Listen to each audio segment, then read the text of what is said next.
Coaches, elevate your career with the AFCA Career Center. Designed exclusively for active members, this platform provides powerful tools to boost your job search, professional growth, and team building. Create a personalized career profile, explore job openings at all levels, connect directly with hiring organizations, and even post open positions to find top talent for your program. Log in to your AFCA portal today and discover the opportunities waiting for you.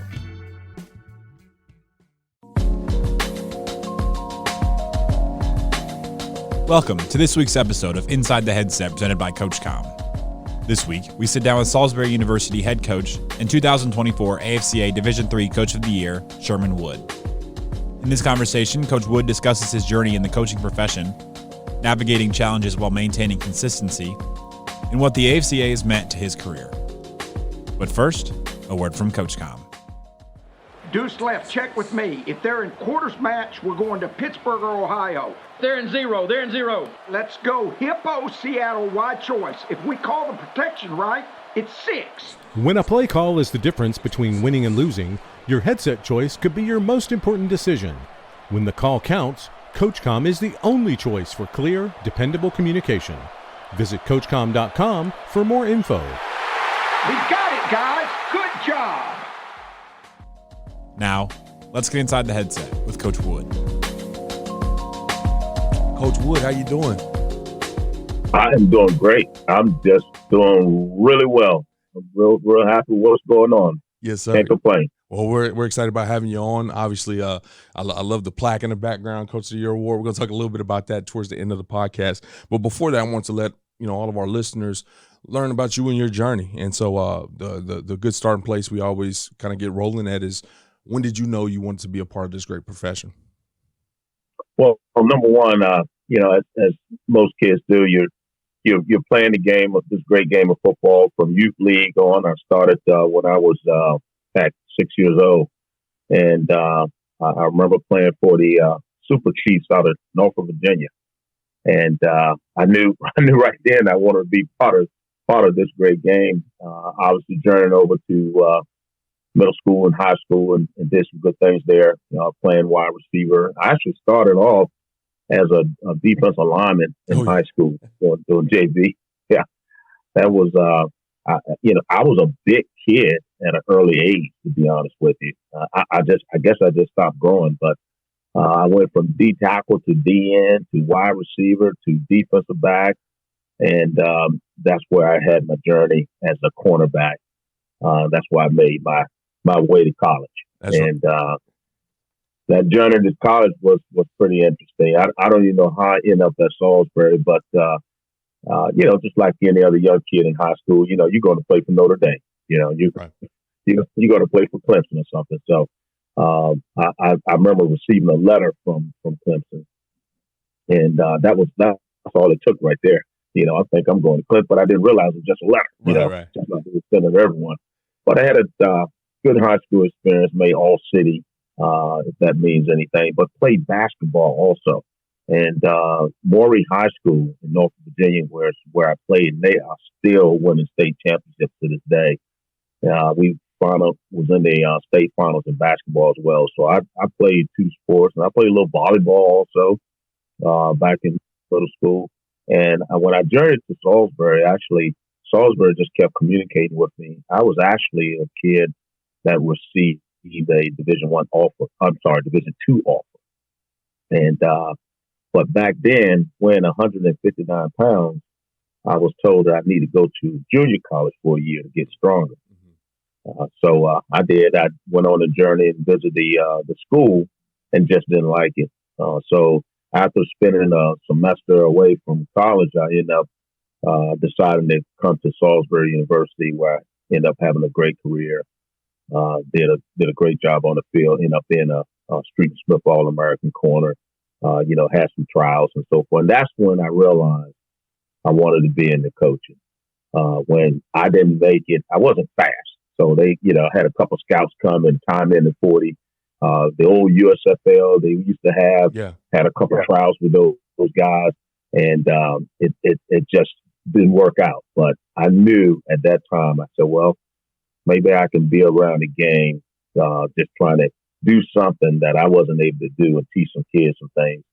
And that's pretty much how I started. But even at that time, there was a gentleman by the name of Hank Jansen who just retired as the head men's lacrosse coach at Gettysburg.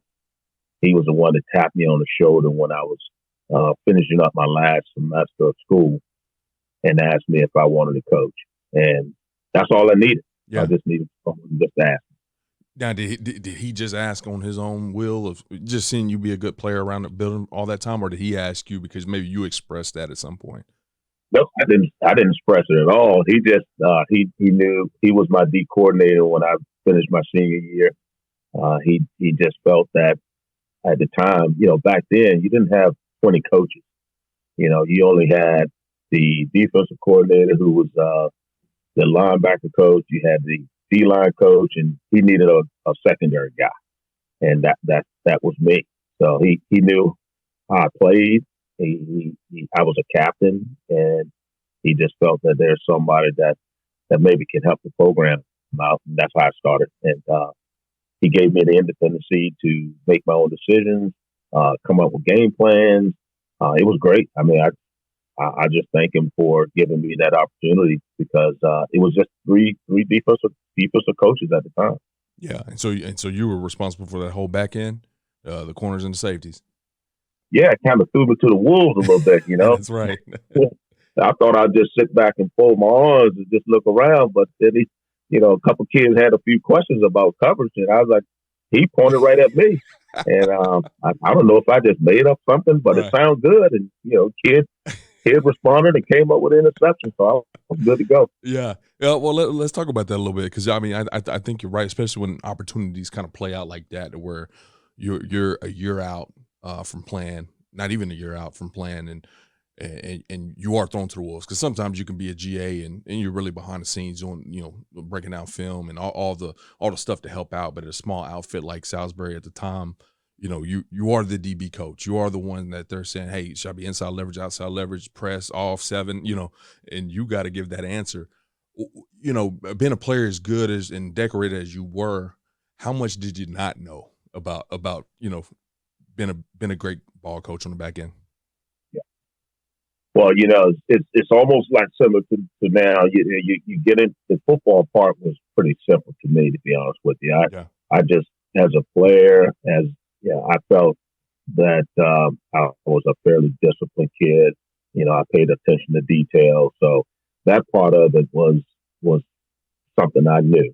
The difference, what I think the difficult part was just grinding, just getting scout reports together, dealing with the I was a gopher, had to go run the paperwork over to the administrative person. Getting rosters together and those type of things. Back then, I'm going to tell my age, we had to piece together those 16 millimeters trim. The real cut-ups. Yeah. So, I was one of those guys that had to go and get the trade and, meet halfway in a certain town, come back hustling in with the video. I got it, coach. I got it. And, putting those things together. So I enjoyed it, but the game to me there wasn't much that was so-called difficult. It was more challenging and rewarding, and because it was something I knew I wanted to do. And so, like I said, from the age of 6, my sister would tell me today that she said when she used to babysit me, that's all I did was watch football on television. And so I didn't even realize that I was doing it that much. But I remember every Sunday morning, when I was about 7, 8 years old, I used to watch Notre Dame, the replays. We had a little black and white TV, so we used to watch the replays of Notre Dame. That's all I could watch. Obviously, Notre Dame became my favorite team because of that. But I didn't realize until she told me, a couple of years ago, that she isn't surprised at all the things that's happening now for me, because at a young age, that's what I wanted. So, that's where it starts. It starts with what you want to do, how you want to do it, and you have to grind sometimes. And that's right. That's part of the game. That is. Now, you mentioned as a player you were a team captain, so obviously there's some level of respect that goes amongst your peers. When you're in the locker room.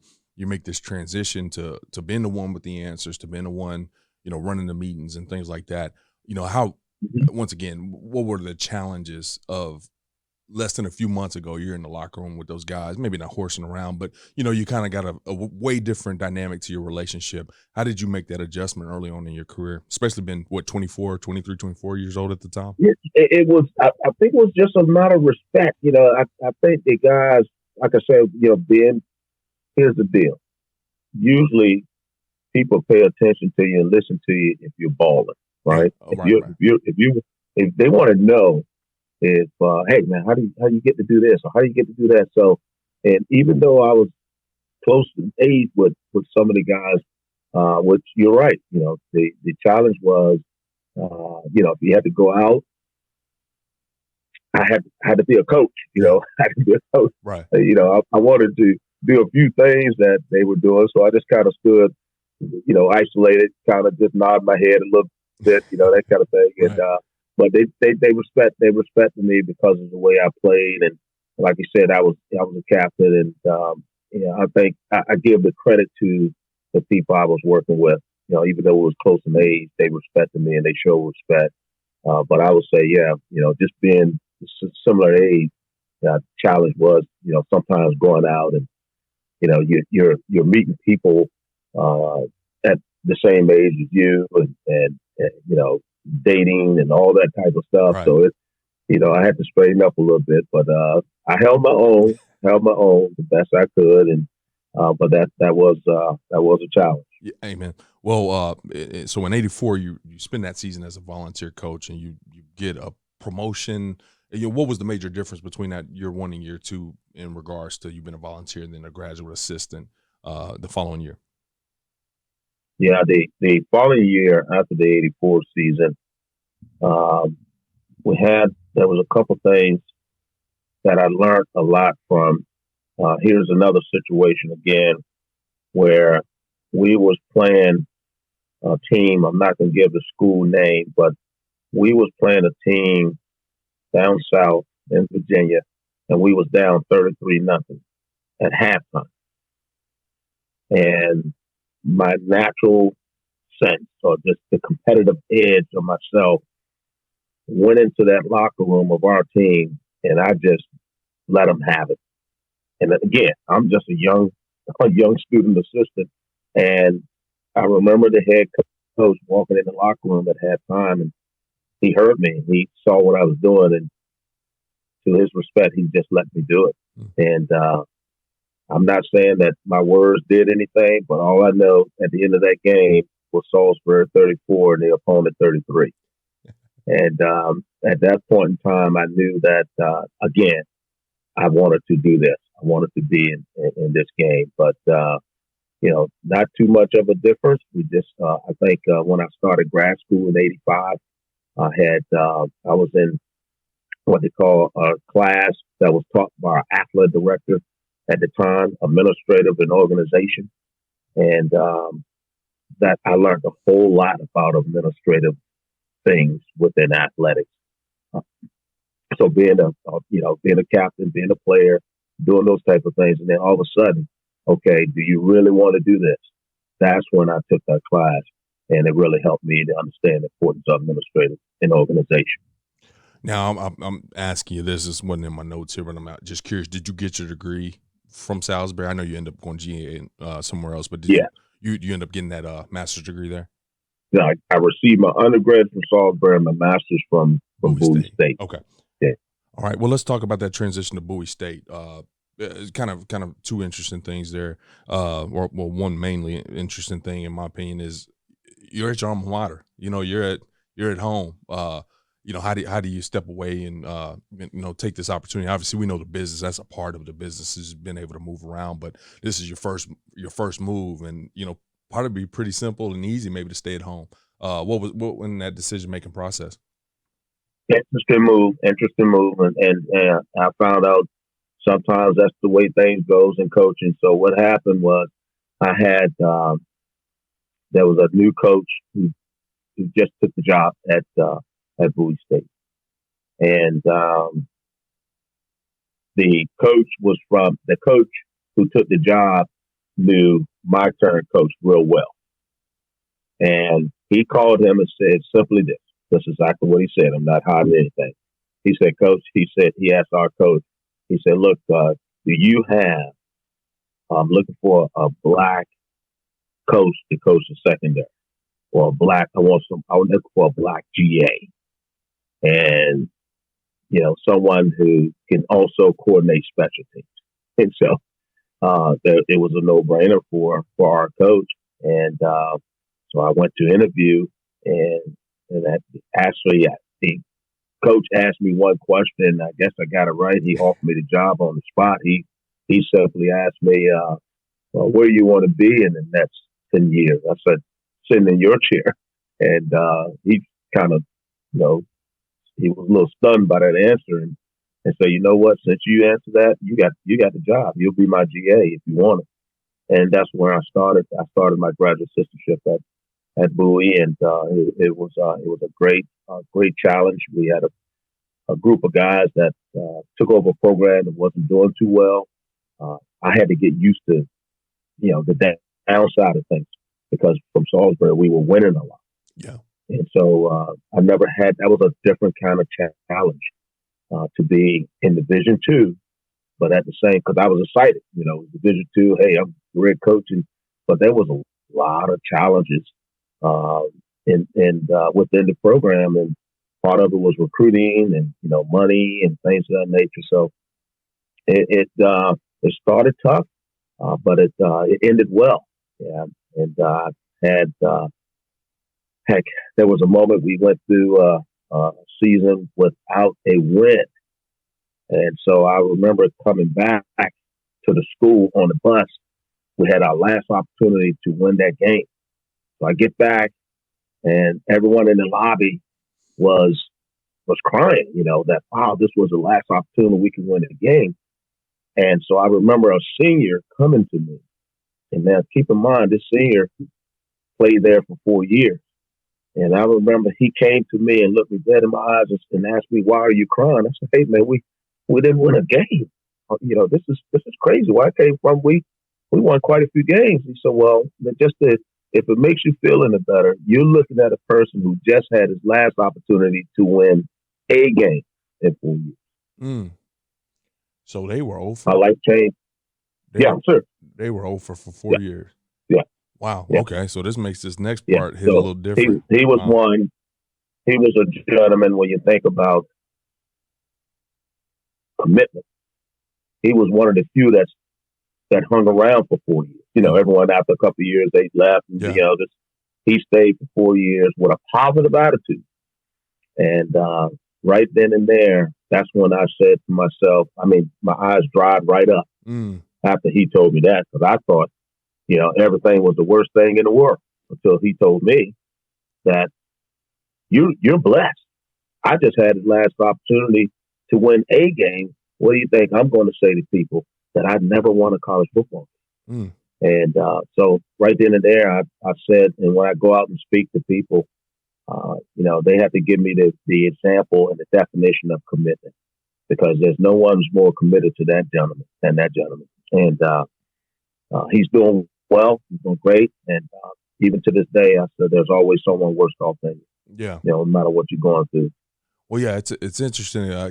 We all in this profession and just life in general, you have these moments that give you perspective, that just resonate with you for a long time. And it's just listening to you tell that story, it kind of seems like something that might, I don't know, necessarily shape your coaching career, but it definitely has a place in how you look at things, I would imagine, right? Oh, absolutely. Absolutely. It's in today's society, even you hear a lot of excuses. And so within our program and like you said, within life, you had to catch yourself sometimes. If you had a bad day or, things aren't going the way you would like it to go, I just keep reminding myself of that person that, look, just be blessed where you are and be happy with what you get going. And so within my program, we always, we don't listen to excuses, to be honest with you, because there's a way to get around things. It's tough, but someone may come by and say, I had a kid. Now we have, our campus is kind of divided. So we have the east side and the west side of campus. And it's not too far. You can still walk. You can walk to the football office. And I had a freshman just this past year. He was set up a meeting with me, and I was meeting with him to, go over his academics. And I think it was about, maybe he had 30 minutes to spare before he had the class. And he said, Coach, I don't know if I'm going to be able to make it. I said, why won't you be able to make it? He said, well, my ride won't get here until 15 minutes. I said, ride? I said, well, you can walk over here. I said, what are you talking about? He was dead serious. Yeah. My ride? No. You're going to walk over here. You can find a way. And sometimes I'll have to tell some kids that story. Yeah. So, look, you're good, man. You're a young man. You're 18 years old. And you mean to tell me you can't walk over here? Right. About 6 blocks. That's what it is. Yeah. Well, he said, I can't make it because my ride. I said, if you don't get over here, my man, you'll be dependent on that ride for a long time. That's right.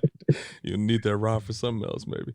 Not only did he come here, but he made it to class on time too. Just like a hustle. Right. That's right. That's right. Well, this makes this next part pretty special, especially, that conversation with that guy, knowing he went over 1988, after the struggle and all that kind of stuff. You guys were able to not only make it to the NCAA Division II playoffs, but from a special standpoint, was the first HBCU team to ever make it to the Division II playoffs. I mean, that's one special thing. Obviously, the HBCU part of it, but I mean, going from over for 40 games plus straight. What did that mean, and what was it like to be a part of that? And there's a lot of questions here, but what was the difference, in that team? That you hit it on the head. I mean, it's after that first year, what ended up happening? We brought in 47 freshmen, so we was gonna start brand new, and we were probably the most diverse when we brought the 47 freshmen in. We probably was the most diverse HBCU in the country, if you know what I mean. Yeah, I understand.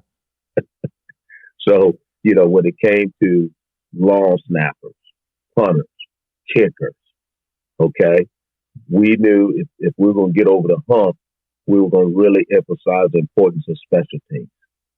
And that's what we did. We brought in 47 folks, primarily from an area that was predominantly white. And it was great, man. The guys, that's when I learned that people can get along. And the kids, they became, to this day, all the kids say it was the best experience they've ever had. That some of the white kids never thought that they could have a great experience at a HBCU. Yeah. But football changed that. So we did that, and then the following year we went close to 500. And then the year you're talking about, and we went to the national playoffs. And back then, I believe they only accepted 18. It's not the 12 right. Like we just saw, or it's not the 32 and D3. There was only 18, and out of the 18, 3 were HBCUs. There was Bowie, there was North Carolina Central, and there was Winston-Salem, when they all were Division II. And out of all those teams, out of the 18, those were the 3. However, they sent them all west. we ended up going to Portland State. Oh, wow. Yeah. Yeah, we ended up going to Portland State. I think they said North Carolina Central or Sacramento State. And Winston went somewhere in Cali somewhere. I don't know. But hey, look, we're gonna show you. We want to see what you're all about since you made the playoffs. But yeah, there was 3 playoffs that year. And then again, another great story going to Portland. Man, it was pretty interesting. Yeah. Now, so is that part accurate that not just you guys, I guess, but also North Carolina Central and Winston-Salem was that the first year that you had seen HBCUs in the playoffs at the Division II level? Yes. So that was 3. What was the? That's the first time I've seen. Yes. What any explanation of why all of a sudden you had this kind of uprising in HBCUs at least that single year? We were, I think everyone was at least, if not undefeated, have one defeat or one tie. And we were, if they went by the regional rankings, we was just happened to be the three teams in the top of the region. Oh, okay. The way they had it then. So they did it fair, did it the right way, and just so happened to be three HBCUs.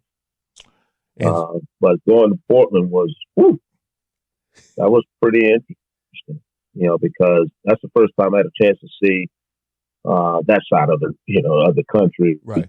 It rained a lot, that kind of thing. I remember practicing the day before Friday, doing your normal warm-up practice, and our kids we didn't have the right shoes.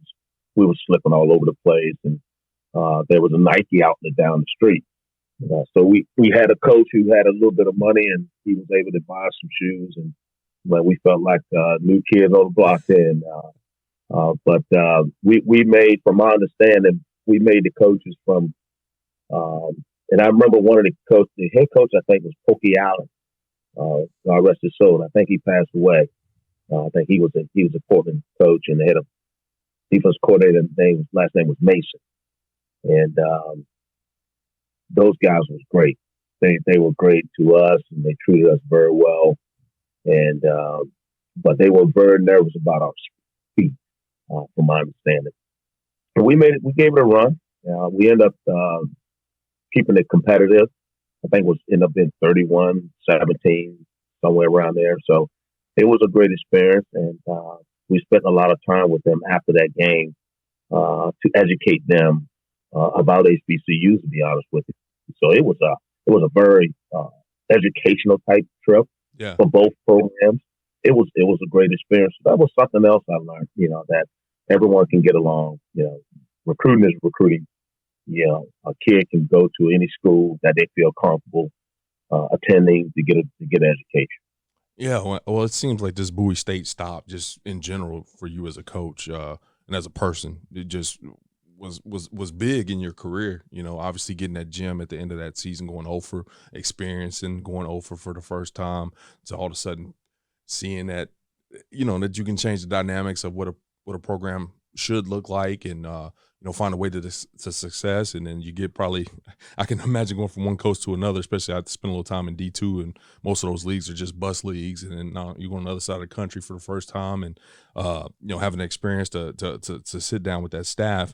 And then in a little bit more of your personal life, you get your master's degree, and then at the end of this season, I believe you get a special opportunity to kind of reach a promotion to be full time for the first time in your career.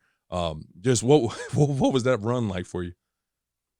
That was pretty interesting, because after that season, after the Portland State season, the defensive that head coach was offered another job. And then the defensive coordinator, Sanders Shiver, who spent 12 years in the NFL, he was basically was told that he would be the head coach. So I had to make a decision. The head coach was receiving a job in Morningside College in Sioux City, Iowa.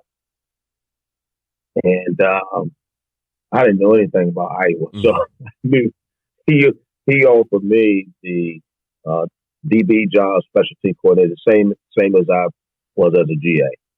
However, Sanders Shiver, he said, I'll make you the defensive coordinator and also run the special team. And I'll make you full-time. They both were full-time positions, but like I said, I didn't know much about Sioux City, Iowa. So I took that job. And our first year with Sanders Shiver, we won the conference. We won the conference that year. And then after that year, we got a little big-headed, and, after winning the conference, our heads dropped, and we got our butts whipped a little bit. And then, man, when I say these years, it made me feel kind of old. But back in the early 90s, I'll put it that way, I did get another job opportunity at Virginia Union in Richmond. And you want to hear a real quick story? I mean, this is quick, and that's how long I was there. Yeah. It was three games into the season. The head coach was let go. First year. Mm. Oh, First wow. year. Okay. Let me throw that one out there. So I'm leaving another job, right? And I'm going to this new job, and then another gentleman who's offensive coordinator, he comes, he leaves his job, and in 3 games, we don't know what's going to happen after 3 games. So the athletic director comes in, and you can see the coach walking out, and so he meets with myself and the offensive coordinator. So we want you guys to stay here for the remainder of the season. We want you to finish the program, finish the season. And we did. My first game as if you want to call it interim coach, my first game was against Bowie State. Oh, yeah. And it was that staff was pretty much the same minus yourself. Yeah, pretty much. Yeah. So I knew all the kids. I knew, and fortunately we won. We won that game. And so at the end of the year, we finished 3-3. So we did good. We finished 500, and but we didn't know whether we'll be retained. Yeah. So the athletic director comes back in, and he says, "I'll tell you what I'm gonna do for you. So I can't make any promises that you guys will be retained, but I will pay for your convention." There you go, back to the convention again, right? So I think that's one reason why I got a lifetime membership. I started going to the convention. Convention saved my life. He said, "I'll pay for your convention." So we're out there looking for jobs, and so I get back, and I didn't have much luck, or at least I didn't think so. So about a week later, I get a call. I go back, move back to Maryland. I get a call from Bowie's athletic director. And he said, "I'd like to meet with you." And now, speaking of that master's thing, that's why it's so important that we all do that. He just asked me one question. He said, "Do you have your master's?" I said, "Yes." And he was the one who observed me. I think I mentioned this at the convention. He was one who observed me as a GA when there was long nights, when the dryer went out, and we had a scrimmage game the next morning. I had to stay up 3 a.m. to hang the pants in the old gymnastic room. The gymnastic room was about 100 degrees, so I knew I could go hang them up in there. I had 3 hours left before what was the game? It was a morning game. We was going to suit up about 9 a.m. So I had a few hours to get those pants dry. I wasn't worried about the jersey. I had to get those pants dry, man. So I improvised and went in the gymnastic room. I was hanging up stuff everywhere, on ladders, up, wherever you can find it.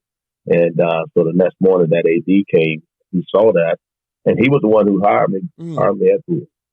And that is, first of all, that's a whirlwind of a story. But between that last year at Bowie, and I gotta ask, and obviously, I understand some stuff can't be shared, but that's obviously not typical for a first-year hired coach to get fired within 3 games. What was was there more? Is there more to the story that you can share? What was the situation? So, look, we're still trying to find out what was the reason, but it is my understanding that back then, after games, post-game handshake, the presidents of the university used to come down, and they're part of the handshake, And it's my understanding that something was said to the opposing president. Oh, wow. Okay. Because that's where the head coach came from. Okay. And it was a wrap. It was a wrap. Well, a lot of times in this industry, especially me being around this convention so much now in my role, I hear a lot of people talk about, you never know who's watching. You never know who you're giving a first impression to. Obviously, you hanging up these clothes at 3, 4 in the morning, being almost to your story, like there's no excuses. They need those jerseys dry, figure it out, and you were kind of willing to do what it took to do that. Then obviously you get promoted there, and then and then obviously I would assume he was there to see Bowie State come to Virginia Union after you guys just lost your head coach and you in that interim role and be able to find a way to get it done. How special is that relationship with that guy? Basically to hire you off, no interview and nothing, just watching you do work over several years. Still stay in touch. Still in touch, and he's extremely proud of what has been happening here. As a matter of fact, during my press conference here at Salisbury, he was front and center. He was front. Some people might be a little bitter that they lose their coach. How about this? Here's AD who traveled to the press conference a couple hours away and sat front and center and shook my hand and said, "Hey, proud of you. I know you'll do well." And to this day, we still communicate. So, great guy. That's obviously you got to do your part as you reach your goals and try to do all the great things you can. But at the same time, timing is everything, and who that still means something. Yeah, those things still mean something. And without some good people around you, a lot of things just not going to happen. Absolutely. Well, I kind of want to package these little stops up because obviously in this piece of the story we just talked about, you went from GA very quickly to DC to an interim head coach to head coach within about 3 or 4 years. So I kind of, like I said, package these questions up together. Obviously, you were able to go and take the defensive back's job after being a player, and in the football stuff was natural to you. There were some things you had to learn. Let's talk about challenges again. What were some of the challenges about, just being a coordinator with, you really look at the math, you weren't in the profession that long, but you got quality experience in a short time. And so you were a DC at a relatively young age. You were a head coach at a relatively young age. That's got to come with some lumps. What were some of the challenges that you faced as a first-year head coach and coordinator? But you was always challenged because of your age, and I had to try to separate myself from the players because I think the biggest challenge was not being too friendly with them. Even when you put your foot down, I believe I was 27 when I was the coordinator, and trying to put your foot down. Sometimes they look at you like, "Hey man, I thought we were buddies. Right. I thought we were friends, coach. We are, but we got to win some ball games."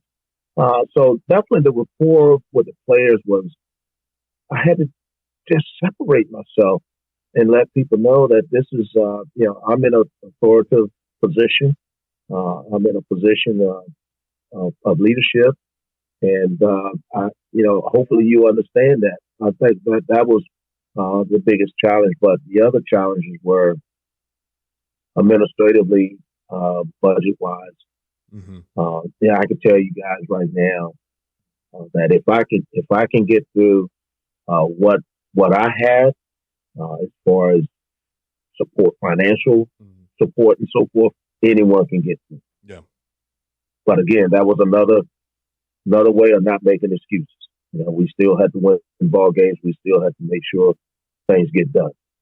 So I would say just the rapport and the communication with the players, trying to continue to separate myself as coach and not friend. And then the administrative challenges and even facilities. It was tough. It was tough, but we got through it. Well, obviously, the challenges is what adversity and all those type of words that we teach our players, they apply to us in the profession. And so obviously going through lumps and challenges make you a better person, a better coach, makes you a better decision maker in regards to maybe choosing to take another job, knowing some difficulties that might lie there. But in 1999, you get a call of a lifetime. I don't think it's anybody out there that wouldn't take a stab at being able to coach at their alma mater and take over as the head coach there. You get a call in 1999 to return back to Salisbury. What went down to lead to that opportunity? That's what you done your homework. I definitely. It was difficult. it was difficult because at the time where I was living, I had one daughter, and she was in the process of, my daughter was in the process of going to a private school. She was into performing arts. So, she wanted to be involved with plays and music and those type of things. And just so happened in Salisbury, they didn't have those opportunities for kids. And my wife was working at National Geographic in Washington, D.C., so it's like, I'm telling them that, hey, look, we're going to go and move to Salisbury, and you're going to have to give up your National Geographic job.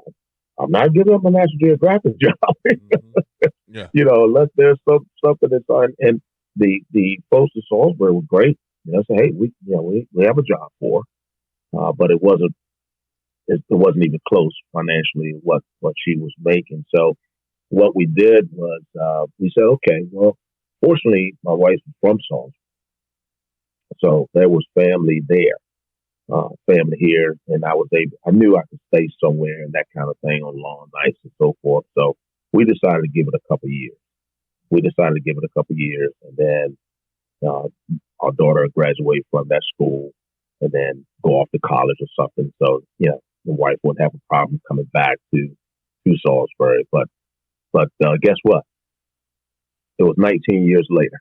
I commuted for 19 years. Oh, wow. Yeah, so that a couple years stopped turning into 19 years. The 2 years turned into 19. Oh, wow. Yeah.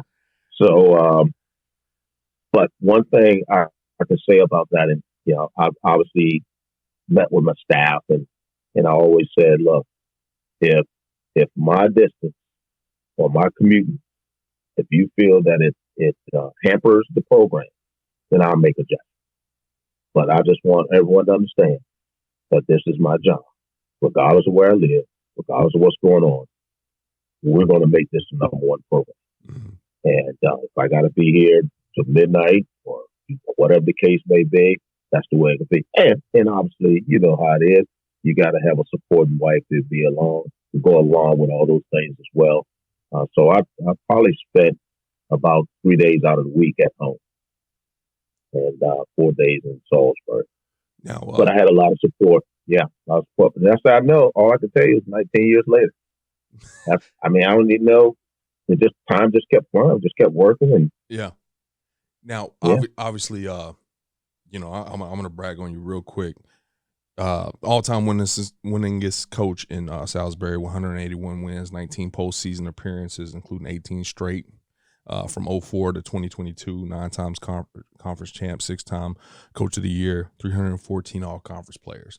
I mean, that doesn't happen by accident, but also what doesn't happen by accident is you got your family, you're kind of separated for 19 years. That takes effort, just like it took effort to be successful on the field. And I would imagine that puts family in a special place for you because what you got to do to make that work. From a family perspective, what were the challenges in that, and what has been, the thing that puts a smile on your face, been able to make that work? Yeah, just your everyday normal life things, like when you can cut the grass, or when you can take things to the cleaners, or when do I shop? Do I make groceries for 2 days, 3 days? Right. Just a lot of the normal lifestyle stuff that comes along with that. Again, I was fortunate. For example, I had a couple of neighbors when I was away. They would cut the grass for me. But then when I was available, when I recruited in the area, or when I was spending a few days in the summer, I returned the favor and did things. So we worked together. We had a group of neighbors that worked together. They understood my situation, and so we were real happy about that. But I would say just the everyday, the travel. But here's the biggest thing I can say about this is I just turned every so-called negative into a positive. Right. So what? So what? I got to go a couple hours away. So now I can think about some things that I need to do the next day. I can make those phone calls. Get ahead, thinking about certain things, and I can get the budget done in a particular in a particular time. So I just turned all those things into a positive just to make sure that we can get the job done. And like I said, I was fortunate to have a great staff that understood what was going on as well. We worked together, and heck, it turned out to be pretty cool because I spent a lot of time in the area where I live. That's where the most talented people are as far as recruiting. So I had a nice rapport with a lot of the coaches there. Got to know the kids there. I can go do home visits when I couldn't do it if I was a couple hours away. So it was we just turned everything into a positive. But like I said, everyday life things could be a challenge, but we got through it. Made it work. Yes, sir. Well, like I said, I bragged on what your staff and your players over these years have been able to accomplish. If you had to put it in a couple sentences as we start to close down the podcast here, what would you say has led to your success and your program success over these years, been able to be consistently good, which is hard to do for anybody? You mentioned the word consistent. And that's like, as we speak today, I'm thinking 3 years down the road, what kind of recruits we're going to have, where we're going to be in 3 years.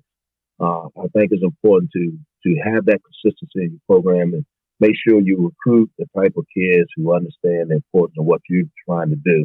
But I give a lot of credit to our university as well, simply because the type of university we have draws, kids who believe in their academics and they want to do well in society.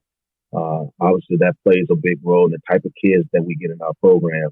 But I always tell people, and even our administrative people, that one thing about what we do is recruit.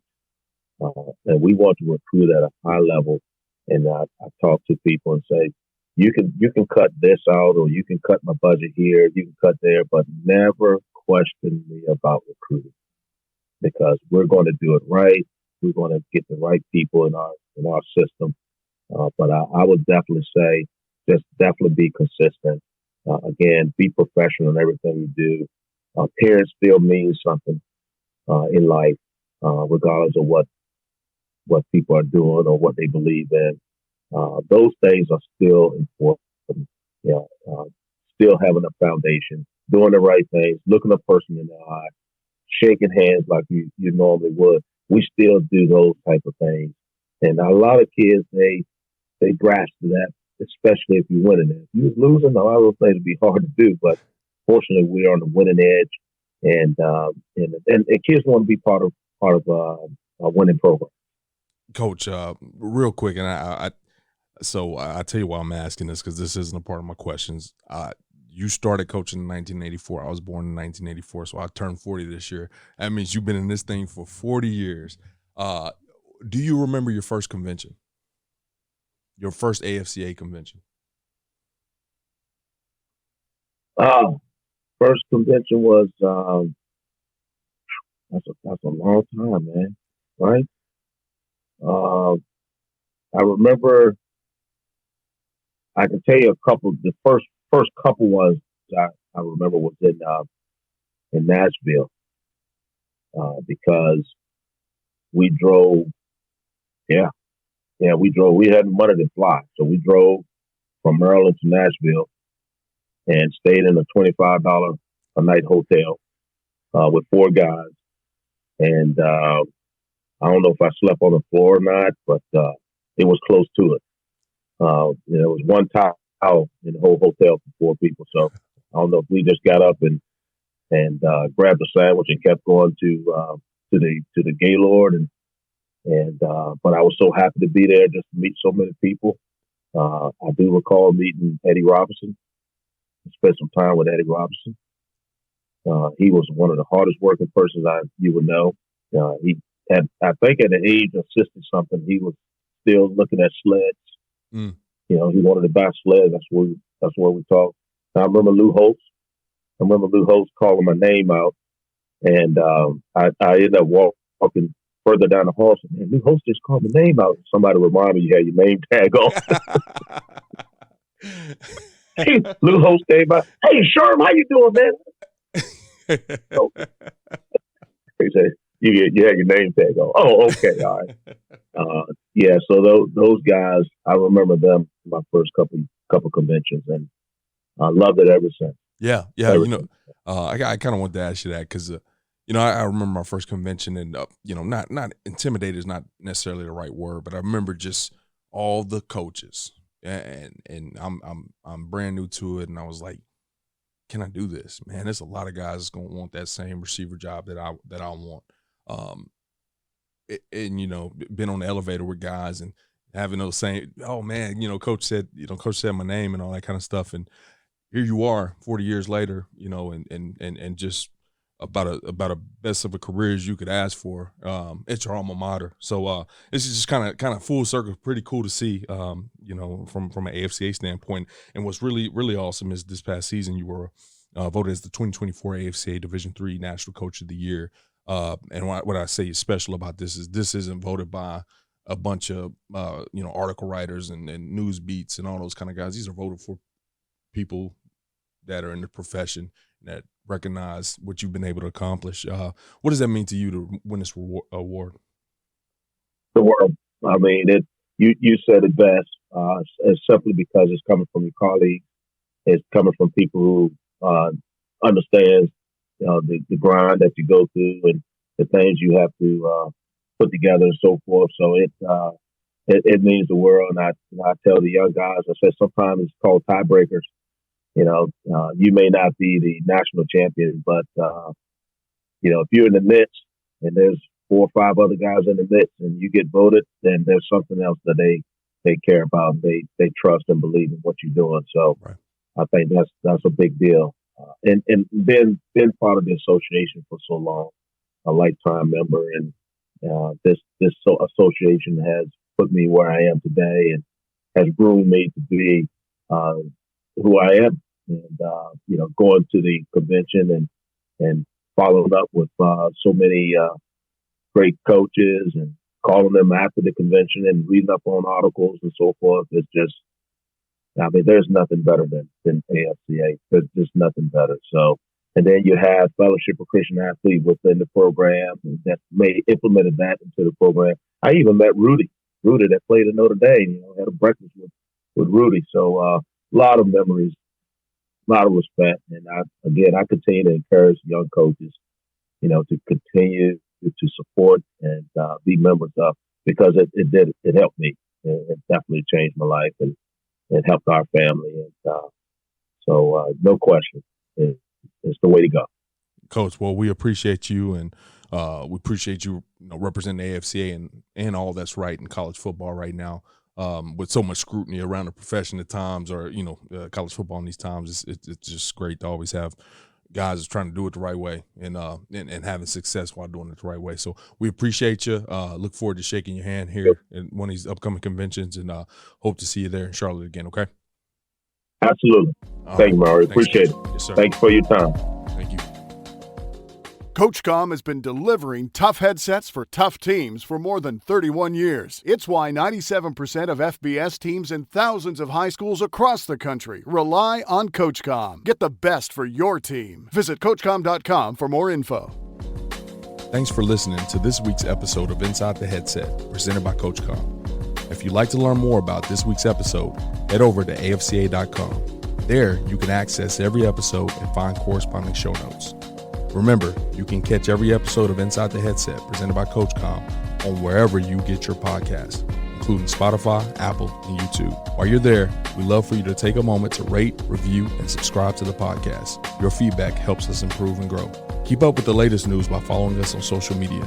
Connect with us at Inside the Headset, and remember to tag us when you share your favorite episodes. For more updates on all things AFCA, be sure to follow the @WeAreAFCA social media accounts. If you're not a part of the AFCA community yet, visit AFCA.com to join thousands of NFL, college, and high school coaches nationwide and across the globe. Elevate your coaching game with an AFCA membership. You'll gain exclusive access to the annual AFCA convention, magazine, digital library, and AFCA Insider email. Stay up to date with the latest stories and news on the AFCA website. More than just a convention, the AFCA offers continuous education, guidance, networking, and more. Celebrate the past and shape the future with the AFCA. It's about fostering exceptional coaches who create outstanding teams and even better individuals. Invest in your skills and make a lasting impact today by engaging with the AFCA. Your journey starts here.